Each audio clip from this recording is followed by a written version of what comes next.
¿Cómo visualizan el Concepción del futuro inmediato? Hay una serie de obras que se están desarrollando y que avanzan. En primer lugar, la Rambla de la Diagonal, hay una primera parte ya casi terminada. Hay críticas, en fin, pero también hay expectativas, no ha quedado tan mal como pensaban los vecinos de allí. Piensan sí mal del uso que pueda dársele, sobre todo estos skates que ya están ocupando ese sector como lo habían hecho bajo, bajo los tribunales de justicia.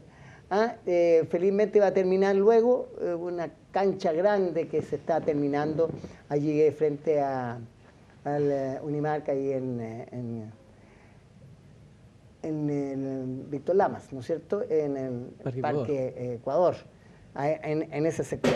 Y por otra parte, tenemos lo que se ha señalado, tú nos indicabas que tenía no haya sido muy bien informado, que dice relación con la prolongación del bulevar, el bulevar penquista que llega hasta la estación por Barros Arana y que va a permitir utilizar en desplazamiento entre 9 de la noche y 7 de la mañana, donde se encuentran bajo las tulipas y antes, entre Pinto y Colo Colo, un desplazamiento automotriz, lo que le va a quitar esa suerte de tierra de nadie que muchas veces pasa a ser tierra de algunos.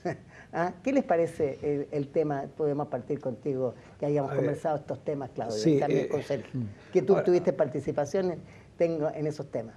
Bueno, el titular de Mercurio era bastante complejo, sí, el titular de Mercurio era bastante complejo porque hablaba de una realidad que no es tal.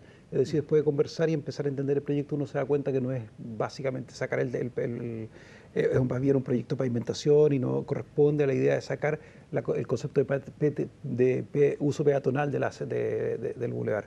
Entonces, primero yo diría eso, pero yo creo que más que apuntando al tema específico de esa área, yo creo que hay que apuntar a qué queremos por Concepción, y creo que tu pregunta es válida, ¿qué esperamos de Concepción de aquí a futuro? Y yo creo que Concepción tiene un tamaño de ciudad que hace que elementos como la bicicleta, como el uso peatonal de la ciudad sean importantes, y tenemos que dejar más espacios peatonales, tenemos muy pocos espacios públicos de calidad, y en realidad los espacios que tenemos están un poco invadidos, es decir, no podemos desconocer de que en estos momentos el paseo peatonal está invadido por comercio ambulante. Yo creo que un tema es eliminar el comercio ambulante y valorizar el comercio penquista. Si tenemos que darle valor a esos pequeños comerciantes, yo creo que eso es fundamental. ¿Y fundamental por qué? Porque da vida a la ciudad. Dentro de eso podrían haber medidas como extender los horarios para que pudiera funcionar el comercio hasta más tarde, permitir, por ejemplo, bajar algún tipo de patente para que se instale más comercio en el centro urbano, hacer uso, como en muchas de las ciudades que existen fuera de Chile, que se permite que el día domingo funcione el comercio de manera de transformarlo en un gran mall abierto, y no esta cosa de que el domingo la ciudad queda casi cerrada. Entonces hay un abandono, y lo que tú hacías referencia, en todos estos sitios, si existe un espacio abandonado, ¿qué te queda? Vivir ahí es muy difícil, lo que planteaba Sergio es muy difícil. ¿Qué es lo que funciona? Ha funcionado todos los edificios que se han estado dando cercanos al Parque Ecuador, porque el Parque Ecuador mantiene vida urbana. Pero mientras no construyamos un tipo de vida urbana, para esta ciudad es difícil pensarlo o proyectarla. Yo creo que el proyecto es más profundo que simplemente lo que se puede hacer sobre el paseo. Ahora, hemos hablado más de alguna vez de la iluminación de la ciudad, como ha sucedido en algunas urbes, grandes urbes, de repente se nos trae a la imagen algunas cosas que observamos en China.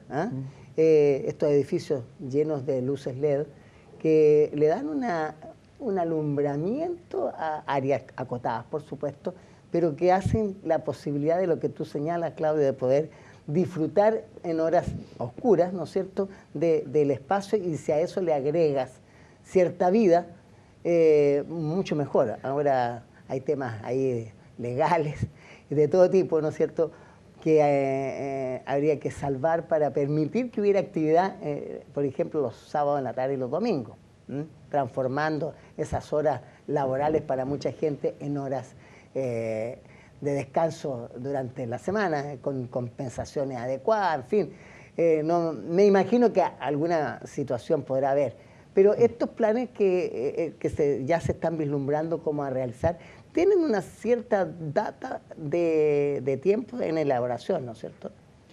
¿Te refieres en particular al tema de los espacios, de la peatonalización? Claro, fundamentalmente del Boulevard, ¿no es Sí. cierto? Que siempre se pensó Sí. que llegaba hasta los tribunales y de allí, Sí, y por cierto, por la diagonal a la universidad. Sí. Y esto era un pasaje raudo hasta el río Biobío, ¿no es cierto? Claro, Esa bueno, es una de las... Eso se trabajó bastante. Y aquí están estos dos ejes, pues, tanto el Boulevard como la Rambla.